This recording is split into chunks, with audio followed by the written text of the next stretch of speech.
Going into the 2024 election, no one, from pundits to pollsters, had any idea what the outcome would be. Then, November 5th finally came and proved to be a decisive victory for the pro-life movement. The abortion lobby, their politicians, and their supporters all seemed shocked. After all, we were outspent by hundreds of millions of dollars, and we never had the likes of Beyonce, Taylor Swift, or Eminem stumping for us. But we weren't surprised by the results. How could we be, when this is how the pro-life generation spent our year?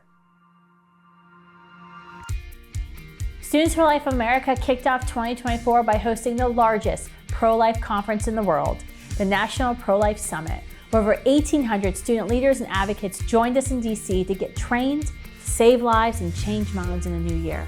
Then in June, we brought pro-life student leaders and community activists together again for the National Celebrate Life Weekend, a rally, gala, and conference that celebrated the anniversary of Roe's reversal and provided a mid-year training boost to pro-life advocates of all ages. At the same time, we launched our largest Minds Changed marketing campaign ever. The Almost Aborted campaign kicked off in June in Times Square with a video billboard and several of the brave men and women featured in the ad campaign when they spoke live just beneath it. The same people who are coerced to abort their babies and courageously rose above the pressure. The same people who survived an abortionist attempt on their own lives. Between social media and billboards in 5 key ballot referendum states, the campaign was seen more than 26.7 million times and put a human face on abortion in advance of the election. And to top it off, our team hit 3 huge milestones, exceeding 200,000 student leaders trained, 1,500 active Students for Life groups across America, and more than 240 million video views of My Campus Tour videos. With the threat of late-term abortion ballot measures looming in multiple states, Students for Life Action also got busy.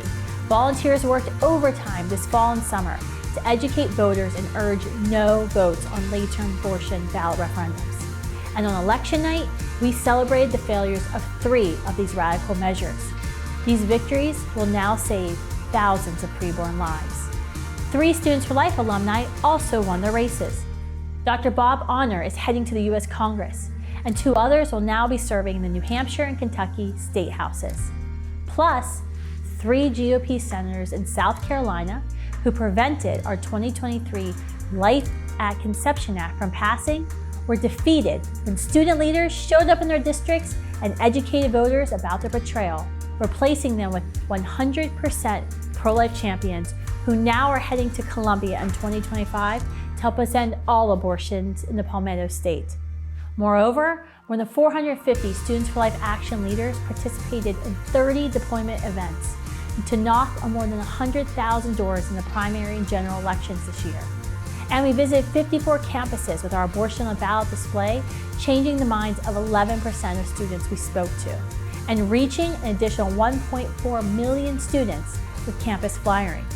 And our Kamala Harris Loves Infanticide commercial was seen during prime time on Fox News for 3 weeks and aired during the only vice presidential debate, reaching an estimated 250 million Americans.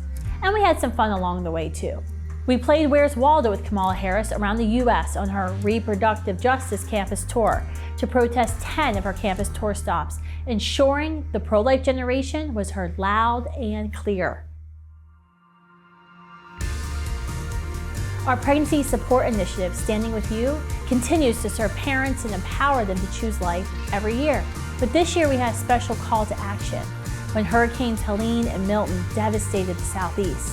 In the wake of this destruction, we responded to the call for help in North Carolina and Florida, raising nearly $42,500 for pregnancy centers that were impacted, and even drove resources directly to several of the centers.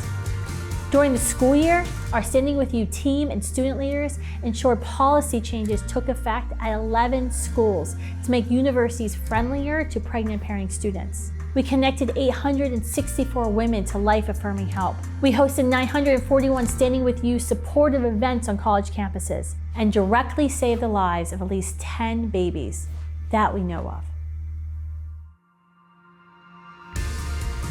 Our campaign for abortion-free cities exists to strategically reduce and end abortions in our cities by mobilizing Students for Life alumni. And it now officially has chapters in 34 cities, with 12 more underway. Our campaign leaders literally spent their year going door to door with information about the dangers of local abortion facilities and the helpful services provided by nearby pregnancy centers. But this year, we took it even further. During our summer of service, our volunteers in key cities reached more than 2,100 neighbors and distributed more than $11,400 worth of free baby items to those in need. The Demetree Institute for Pro-Life Advancement, our research arm, also had a great year. Our first big victory was this year's round of the Christian Schools Project, where our team investigated every Christian college in America, looking to see which had connections with Planned Parenthood and the abortion industry. In 2024 alone, 12 Christian schools cut ties with Planned Parenthood after contact with our team, for a grand total of 54 schools severing relationships with the abortion industry since the start of this ongoing study in 2021. Among our other research was mission-critical polling, which found that less than 1 in 10 young people agree with Democrats on abortion.